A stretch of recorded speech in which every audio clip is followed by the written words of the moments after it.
my name is Michael Green and I welcome you to the 25th episode of my podcast, Historians in Conversation, which is hosted by the University of Lodz in Poland. My guest today is Professor Sigurður Gylfi Magnusson from the University of Iceland, located in Reykjavik. He is not only a very successful scholar but also the founder of the Reykjavik Academy, which paved the way for advanced studies in Iceland. In our conversation today, we will be discussing his academic path from his childhood and all the way to his professorship at the University of Iceland. And his academic path took him all the way to the States and back and made him realize what his true passion was. So I welcome you to my podcast and I hope that you enjoy our conversation. Hello and welcome to my podcast. I'm glad to have you here. Thank you very much. Thanks for inviting me. Thank you. You are my first guest coming from that part of the world, and I'm really looking forward to our conversation. And traditionally, I start this podcast with the very same question about your childhood and about your background. Could you tell me a little bit about your family, about your childhood? Of course, yeah. I'm born 1957, so I just turned 67 years old. I am born in the west end of Reykjavik, which is kind of the established part of Reykjavik. My father was a businessman. He ran a paint factory in Reykjavik. And my mother was a housewife. And I have one brother who is 9 years older than I am, and he is a businessman too. There is actually a kind of an interesting tradition here in Iceland when I was growing up that Iceland was more or less just a peasant society most of the 19th and well into the 20th century. And so the people who lived in the city, they had great connections to the countryside. And there was a tradition to send kids to the countryside over the summertime. So I basically changed families for months a year for more than 10 years. My parents sent me to a farm, to people who were not really related to us.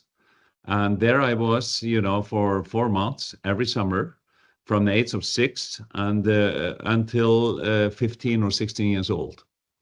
And I was incredibly happy. I was lucky that I ended up with a really, really nice people. And I went to a commune where actually my grandfather grew up, but I stayed with the people who were unrelated to us, and really good people, really solid people. And I was happy to get rid of my mom, who was very protective, and a middle class woman who wanted me to wash my hands, regularly and go bathing, but no one in the countryside was worried about stuff like that. So I was actually also straightening up my teeth, and I had some instrument which I was supposed to sleep with, and they took it and just put it up on the shelf, and I didn't really have to worry about it the whole summer. So I guess I got the best of two worlds. I mean, my father and my mother was fairly well off. It was a kind of upper middle class family. And then I moved to the countryside where I got kind of the idea how regular people went about doing their business. And so I consider myself very lucky. And most of my friends who were, on my soccer team, I played soccer as a youngster. They also disappeared over the summer. So the city was kind of empty of kids when I was growing up. And the summer vacation in school was almost 4 months. And that was also part of our old tradition because kids were used as a workforce in the countryside. But now today, this is a history. No one really sends their kids to the countryside. I asked my brother when his son was approximately 6 years old whether he wasn't gonna send him to a farm somewhere outside of Reykjavik, and he said, "Over my dead body." Yeah, it's an interesting tradition, and I think part of it was that you were supposed to get to use to real work, so to speak, and get acquainted with the old way of living in Iceland. So there was a bridge between two different worlds, so to speak. And as I said, it's something which I cherish, in my old age, that to have had this experience, and I enjoyed my childhood very much. As I said, I went to this educational system here in Iceland. Ended up in a commercial college where I got my student exam, and then I switched to in the university. I went to the history, and even though my father was a businessman, he was very, very interested in the humanities. And he loved poetry, and I don't think he was a very good businessman, but he was, he used all his spare time to read poetry, and he read most of the stuff I was reading when I was at the university studying history. I think it's very interesting what you describe about this tradition, because I've never heard about it before. I was born in Ukraine, and my Ukrainian friends were going off to during the summer to visit their grandparents in the village. But since we were a city family, I never had the chance to do that. No. And I don't think that they were actually really working there, but mostly just having fun or doing anything more substantial than just doing nothing practically. Indeed. So it's quite interesting how society is different from one place to another. I think actually it made a huge difference for how I approach, for example, my work, because I kind of learned to work and continue to work, no matter what. So I think if you ask some of my colleagues, they would say that I am constantly working, and I think it comes from this experience, as a matter of fact. You mentioned that your father was interested in poetry, and that brings me to my next question, still in the childhood time. We will get later to the university, but I wonder, from perspective of knowledge and reading, very interested in that as a child. Was it something that you liked to do already at an early age? As a matter of fact, I wasn't really good at school. I didn't really enjoy myself very much in school, except I was really interested in history, the Icelandic literature, and just and literature in general, and that kind of kept me alive, so to speak. And I read a lot of books. I was, during the summertime when I was a little older, I went to the library of my father, fairly quickly as a young kid.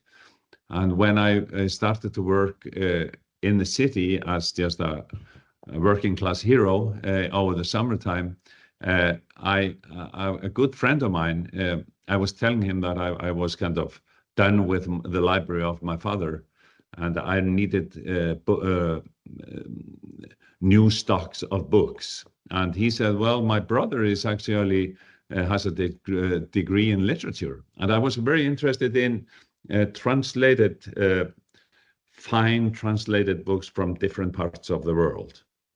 And in the first part of the 20th century, there was a huge effort here in Iceland to translate a lot of classics from literature from all over the world, and really, really good translations of, the best Russian authors, the Scandinavian, the German, the French, the American, they were all translated. And I said, well, I'm really interested to dive more into that type of literature. And he said, well, let me ask my brother.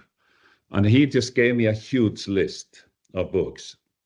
And I took the list to an old bookstore, which I passed when I went to school. And I asked the guy who ran the store to actually sell me as many books from the list as he could. And he said, well, I have some of them, and I bought those he had, but they will come in eventually, and I will just pick them out for you, and you can stop by every week, and I will give it to you. So for 4 years, I stopped by every week on Friday, and he had usually some new books from the list. And I continue to read, and I think it made a huge difference for my development as just a human being, to be able to be exposed to this fine literature of the finest literature of the world, so to speak. And it had, even though I wasn't really doing well in school in general, because I wasn't just interested in what I was learning, I actually I kind of kept I kept myself afloat because of the literature. So I think I developed in a fairly interesting way because of this. So it's school wasn't really my thing, and part of it was that I had some eye disease, which no one really recognized until I was 20 years old. So it was a struggle for me to go to through school, but it lightened up when I went to the university and started to study history. I think that this trouble at school is something that I also recognized a little bit in me. I felt quite bored on many of my classes because the general program, at least up to the ninth grade in Israel, where I was studying, was general one, and a lot of subjects didn't really speak to me. But the good thing was that from the ninth grade, we had the high school was starting, and then you could choose the direction that you would be studying. So I obviously chose for the humanities, which included more history, more literature. And I wonder, how was it in Iceland? Was it similar, or it was general program for all? There was some division, but I mean, it was mostly just mathematics or economics. It was languages. That was the main division, but it was pretty general up to 20 years old. And then when you go into the university, you pick a subject and you only focus on that subject. For example, in America, where I studied later on, the college experience, the first 2 years are pretty general, even though, and you don't really pick a subject, a major as they call it, until in the second or the third year. But at the university in Iceland, I decided to study at the history department, and I did study as another subject too, philosophy, along with the history, but that was my main focus basically. And then the question is, how did you choose the topic? Because a lot of children or young adults, upon finishing school, don't really know what to do. Did you have already an idea what you're going to study, and also where? Because I don't know much about Icelandic education, but I assume that there's only one university. So if you study locally, it's only in Reykjavik. Yes. I think there was absolutely no question what I was going to do. I mean, I had already decided very early on that I was going to study history. And I think it came with this book reading, that I was just interested in different cultures. And because I was reading these classics of literature, and I might have considered to take literature or, the Icelandic language, the Icelandic literature. But in the end, history was basically my main subject. And when I started to study at the university, I was a little shocked because there was a difference between, university history versus, high school history. And but I stuck it out. And after the first year, I was it was just a perfect subject for me. And I very much enjoyed it to study it. And it gave me a chance to both focus on the empirical matters and also to use my imagination, so to speak, to approach subject in different ways. But part of it was just, I think, my father. He really encouraged me to go for whatever, even though he was a businessman. He really encouraged me to go for whatever I was interested in. And I think he was just thankful that I had something to, lean on because, as I said, my education was was a struggle for years as a young kid. But his interest just in society, in literature, and his library kind of reflected on his interest and had an effect on myself.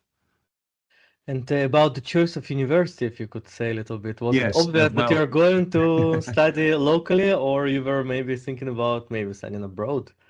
no, well, I was definitely just go for the University of Iceland, which was really at the time the only university in Iceland. Now there are a number of them, but much smaller universities. The University of Iceland is a state university, and is the biggest one, and covers basically all subjects. And there wasn't really any other option than to go abroad. I was the woman I was involved with, who later became my first wife. She was an artist, and she went to art school here in Iceland, and she was very determined to go abroad to continue with her education. And I kind of tagged along. I wasn't really sure what I was going to do after my BA degree, but I wrote a BA thesis about, which was called The Mode of Living in Reykjavik, 1930 to 1940, which basically dealt with the Great Depression in Iceland, where I compared the traditional measurements of depression, like economics, housing, unemployment, and stuff like that, and compare it to the life of 5 families in Reykjavik from different classes, how they actually managed to keep themselves alive during the Great Depression. And so I interviewed people from different families, and later on the Institute of History decided to publish it, and so it became a book in a fairly prestigious book series, which was published by the Institute of History at the University of Iceland. And that made, my application to America very appealing. So I actually got into a very good school in America when I went for my doctoral studies in America. And she, actually, this ex-wife of mine, she went with me and took her MA degree in arts. And then, when she was done, we kind of got divorced, and I continued to study in America. Which university was that? That was the Carnegie Mellon University in Pittsburgh. And that was an unusual university history department in the sense that they focused only on social history. And that was their main focus.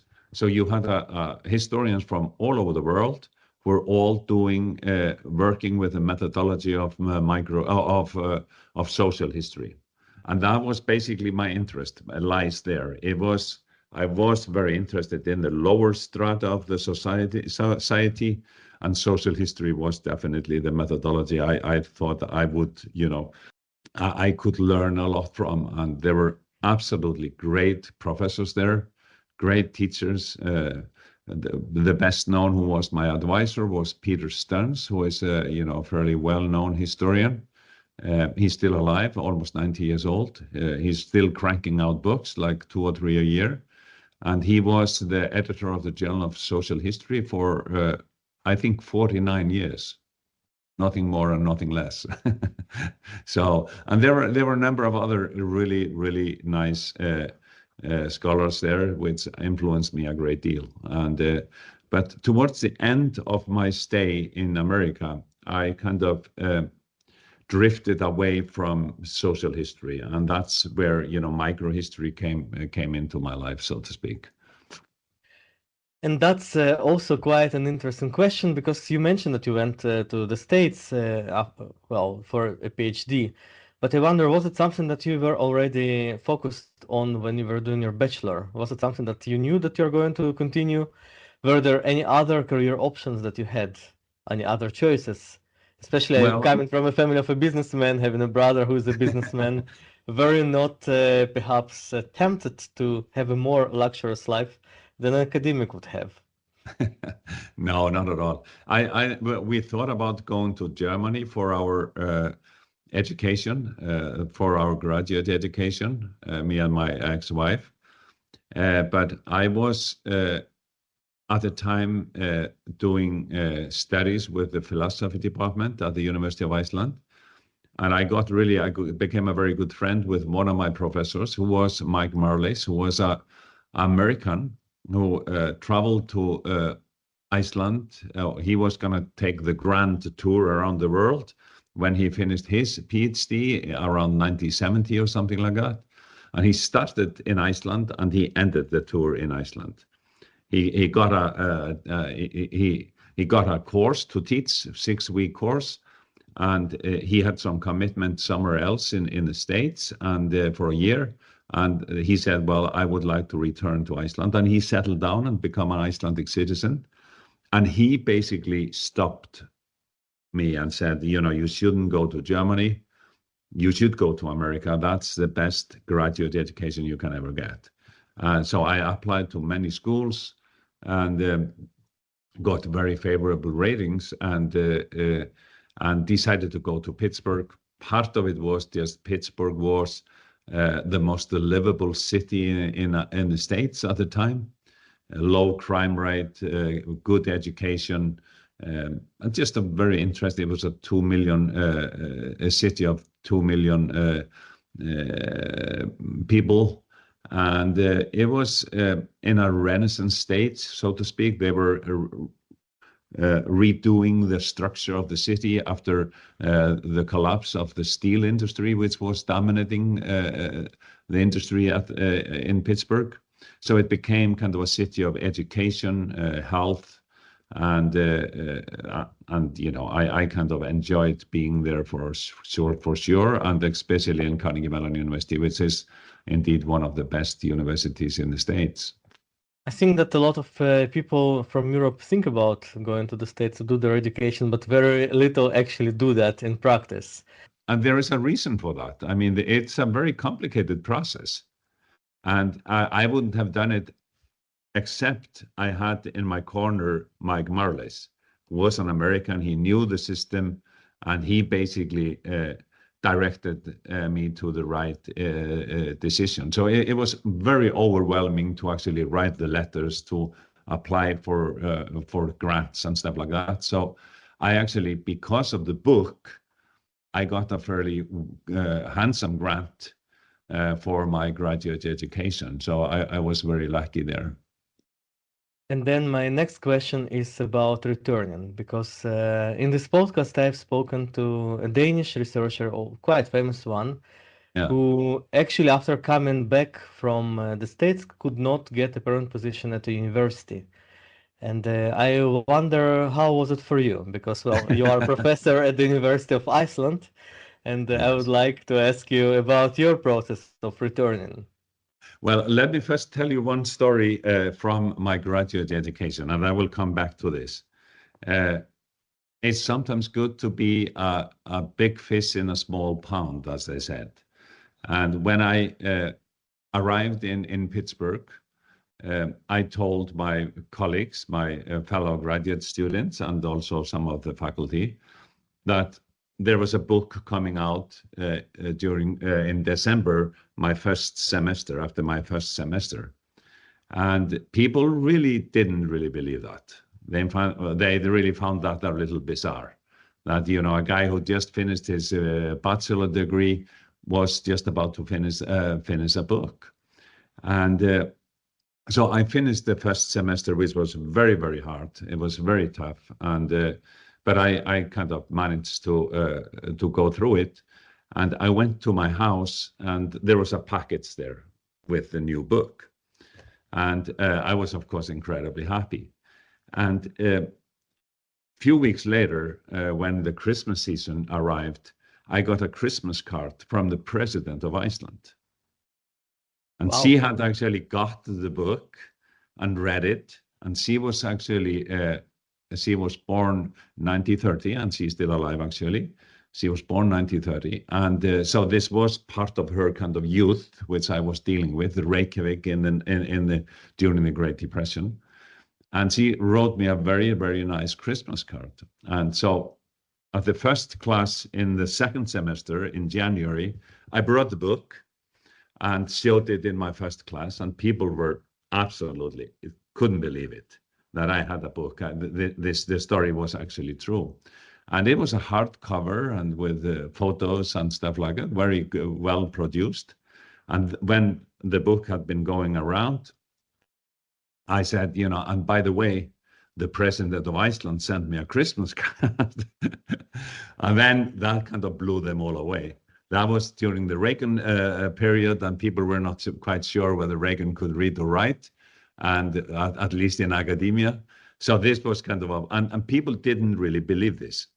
So my professor, who had been in Iceland for a week giving a course in 1980, exactly the same year and the same month as the president of Iceland was got her job, basically was elected, 1980.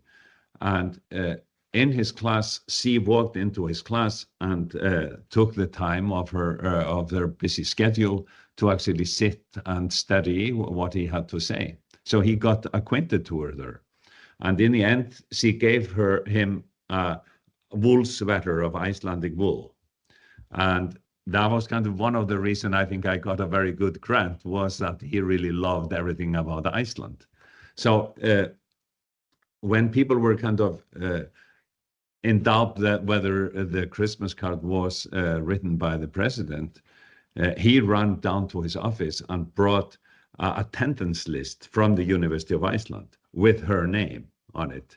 So people were comparing her signature in the Christmas card and in the attendance list. So it was kind of a funny story. And I kind of realized, when I got more into my education in the States, that a lot of the young faculty was working on their book when they were after they got their job and after their first working on their first job book. So it was, it was something which people were kind of amazed that I, as a graduate student, would have a very nice published book in Icelandic, of course, but it was still, and that's what I mean by saying, it's good to be a big fish in a small pond, because this was not going to happen in the States for any graduate student at all. So I stayed there for almost 10 years. I taught, I loved being in America. It just really treated me incredibly well. I got absolutely fantastic education. I loved my fellow graduate students. They were really smart and bright and, came from really good schools before they started their PhD program. And so I learned really a lot. I really changed a lot during my years in Pittsburgh. I loved teaching also. It was, just a very great experience. You are monitored, people come in with the video cameras and they direct you to the right in a very positive way. So when I finished my degree in 1993, I stayed in America to 1994. When I returned, there was nothing really to do in Iceland, and I had kind of lost my connections at the University of Iceland. People didn't really know me, and those who I approached, they were almost kind of afraid with me. I mean, I was the new kid. Sounds so familiar. I was the new kid on the block, but very soon after I arrived in Iceland, the National Library and the University Library was combined, and they opened up in a new and beautiful building on campus, basically. So it became kind of the center for, especially young scholars who a lot of them had gone abroad, because there wasn't really a graduate program at the University of Iceland. You had to go abroad if you were going to continue with your education. So a lot of these people, my fellow students at the University of Iceland, they went abroad to Scandinavia, a lot of them to Scandinavia, some to Germany or France, some to England, and very few to actually America. But these people were coming back with their education. And we met, after 10 years, I hadn't seen them for 10 years, we met at the cafeteria at the library. And in our conversation, we decided to form an academy ourselves. So we formed something which was called later the Reykjavik Academy. And we started, we wanted to actually rent a space, office space, and stay together. And I was picked as the chairman of the first board of the Reykjavik Academy. And I was walking downtown Reykjavik, and I saw the Minister of Finance going to his car. So I approached him, introduced myself, and told him what the idea was, that we were looking for office space. And I knew that the state had rented a very nice space very close to the university, which was basically empty. It was a department store before, you know, the state rented the space. And I told him, you know, and he was educated in America, so he was an educated guy, an economist. And he said, well, come to my office 7 o'clock tomorrow. I went to the Ministry of Finance 7 o'clock the next morning, and he basically rented me the space for minimum fee. And we moved in, 10 of us. Half year later, 20 of us rented a space there. A year and a half later, we were 40, and we ended up being 80 in the Reykjavik Academy when the whole office space was full. When I left 12 years later as an independent scholar to take a position at the National Museum of Iceland, there are approximately 600 people that had stopped there for a longer or shorter time. People with great education from all over the world, and this melting pot really affected my scholarship a great deal. And that's where I started to deal with microhistory, Egodocuments in a very systematic way with the help of microhistory. And, you know, these were scholars from the humanities and the social sciences, mostly from these two areas.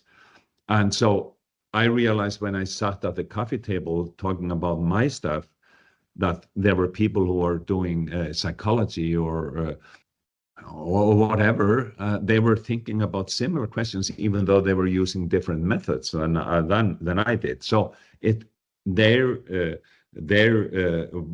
way of doing scholarship really influenced me a great deal, and it was kind of like a metamorphosis which I went through at the Reykjavik Academy. So it's a great success. It's almost more than 25 years old today and still going strong. I have to ask you perhaps an impolite question about funding, because you mentioned that you had to pay rent, and there was, as far as it seems, no state funding for this. So how did you make a living at this period? Well, yeah, soft money, that's the answer. I mean, all of us were, you know, applying for grants. Some of us took commission works. A lot of us taught courses at the university. Once in a while, you got a chance to teach courses. But the Reykjavik Academy, when I was the chairman, we went and argued for the committee at the parliament that the Reykjavik Academy was the offspring of their decisions. Around 1970, they created the high school system in Iceland, where they produced the student exam, which was the exam which you needed to go into the university. They went from 150 every year to 5,000 every year. Wow. So it was a huge span. Yeah, it took maybe 5 years or something like that, but it was a transformation of the system. So in the 1980, they created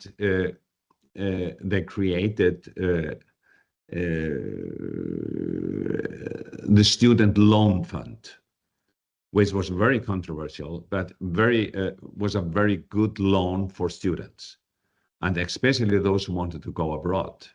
In the 1990s, they created the scientific fund to be able to get people back from those who went abroad. And my argument was, what happened 2000? The Reykjavik Academy. So you are kind of responsible to fund us because it's all your decisions which have created, the Reykjavik Academy. And they kind of bought it. They bought the argument. So the office of the Reykjavik Academy was funded by the parliament and later by the city of Reykjavik. But individual scholars, they were responsible for their livelihood by applying for grants, soft money basically, and sometimes you got them and sometimes you didn't. So it was a tough life, actually. It really was. But at the same time, I was very driven to produce, because that was really my ticket to the grants, to produce some stuff, And so when you applied for grants, you could have something to show for. But other people, they wrote maybe a local history or the history of some companies or stuff like that, and got money from that kind of funds. So you had just really well-educated people, people with PhDs from all over the world. You had scholars who had been, active in the Icelandic Academy without a PhD, but still really experienced people. You had people doing their MA degrees, and you had people who were doing PhDs all over the world, but hadn't really finished. There were people who were doing MA degrees at the University of Iceland, and some actually of my BA students. I brought them into the Reykjavik Academy, and we worked together on projects. And it was just an unbelievable experience, which I think didn't really leave anyone untouched. It really changed the life of a lot of us. And now, when I look back all these years later, approximately 30 of us are now professors at the University of Iceland. I think it is an incredible success. Yeah, it really was. It really was. And in general, when I think about what you just said about being able to approach the Minister of Finance on the street, it is something that could probably happen only in Iceland, perhaps in the Netherlands, because there the Prime Minister bikes. Yeah, and the Queen used to bike, so you could theoretically approach them, although I don't know if that would be really possible. But the reality in Iceland probably was more favorable Yes, to such absolutely. encounters. You went to work at the museum, and how did your transition to the university go? At what point you actually managed to get that job at the university? Now I'm counting, you mentioned that you left the Reykjavik Academy after 12 years. Yes. So it took a very long time until you got the permanent job. Absolutely. It really, I mean, the history department, for example, there were only 10 people there. And they were all of them are basically at the same age. So there was really, really no movements there. I mean, there are no job applications or job openings there for years. So I was very, very critical of my old professors. I was basically hammering them with criticism, because I had the Reykjavik Academy, and we were all in the mood of revolution, basically.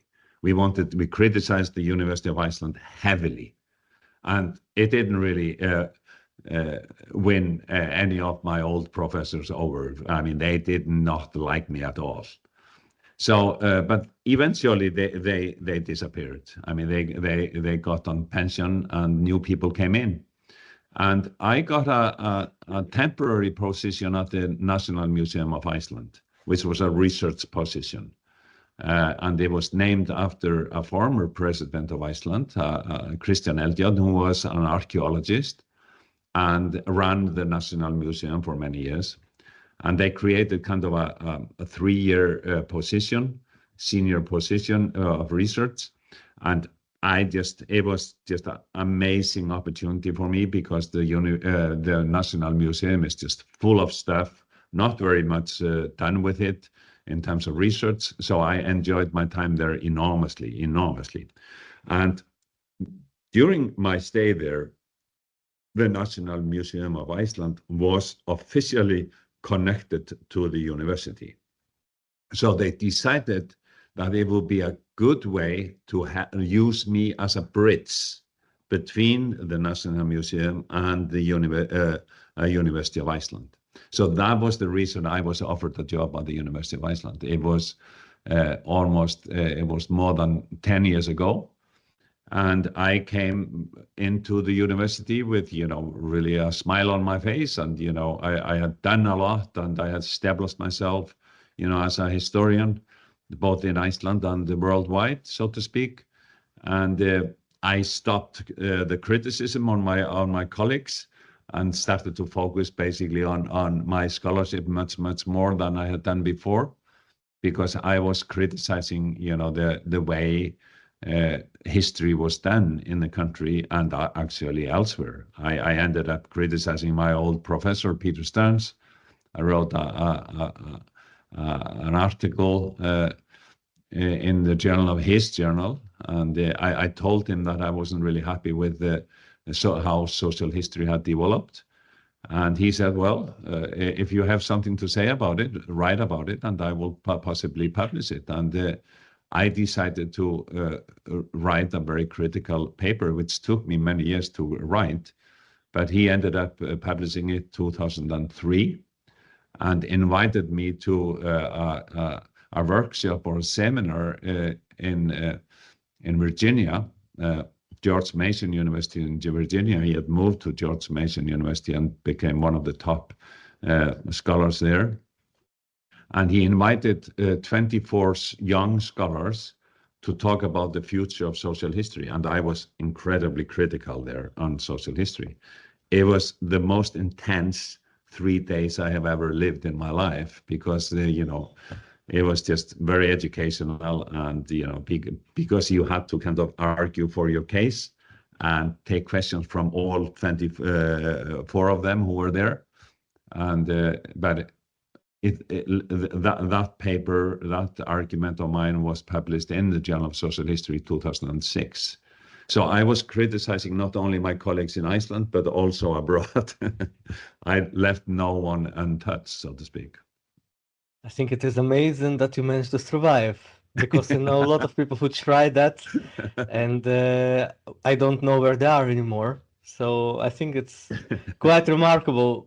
It seems to me that the combination of the things that you were doing is the key for your success, because I'm trying to reflect in my conversations with scholars about not only about their passion for history, but also about the development and establishment of them as academics in universities, or actually not getting into the jobs. And it seems to me that in your case, it's really the determination and maybe lack of fear that moved you forward. Yeah, well, I don't know what it was, but I mean, I was lucky that I was just incredibly interested in what I was doing. And I had the confidence also, because I went through a very tough educational program in America. And you are trained really to criticize. I remember one of my professors at the University of Carnegie Mellon said, after, a number of us, we were taking some of the classics in history and just tearing them apart. He said, well, I'm looking forward to see your first book. It must be really, really brilliant, because, we thought we had all the answers, so to speak. So I do think I had the confidence, and I kind of felt that my old department, which was a very traditional department, was kind of backward. I mean, it's very arrogant to say that, but I mean, that was just really my feeling. And I felt I didn't really have much to lose. I just had to make my presence felt, so to speak. And that was the reason I just went for it, the criticism. And it took a toll of me. I mean, because I wouldn't have been able to do it unless I had the backing of the people in the Reykjavik Academy, because I kind of felt that the argument, the rumor was that I was kind of crazy, just, and because that's the easy way of, putting people aside, but he's just there's something wrong with him. And, but I had 80 people in the house in the Reykjavik Academy who could confirm that I wasn't really crazy. I was just very determined and interested in what I was doing. So that helped me a lot, kind of. Do you have a piece of advice for younger scholars who may be listening to us? What is the key for success? Well, I mean, if you're lucky enough to enjoy what you're doing, you should not really let anyone talk you out of it. Just continue to, it's a tough life to be in academia, especially the first year. Sometimes you are lucky, you get a job right away.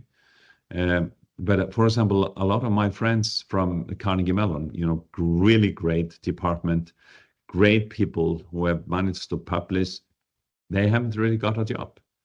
Some of them haven't really got a job, and they take odd jobs here and there, adjunct jobs, or they are, in some community college somewhere in the middle of nowhere where they are teaching maybe 6 courses, every year. You are just stuck there. I mean, you can't really do anything if you are teaching 6 courses a year. So it's a tough life, and I say to students who come to my office now and want to write their PhD, I said, make sure that this is what you want to do, because it's a great commitment. And if they say, I really do want it, then I put all my energy behind them and help them as much as I can. And, they are doomed to be frustrated. But at least the situation here in Iceland, I think, is improving because the funds are improving. The University of Iceland has become a research institute, and they have research projects all over the world. I mean, I just finished a grant of excellence 2 years ago.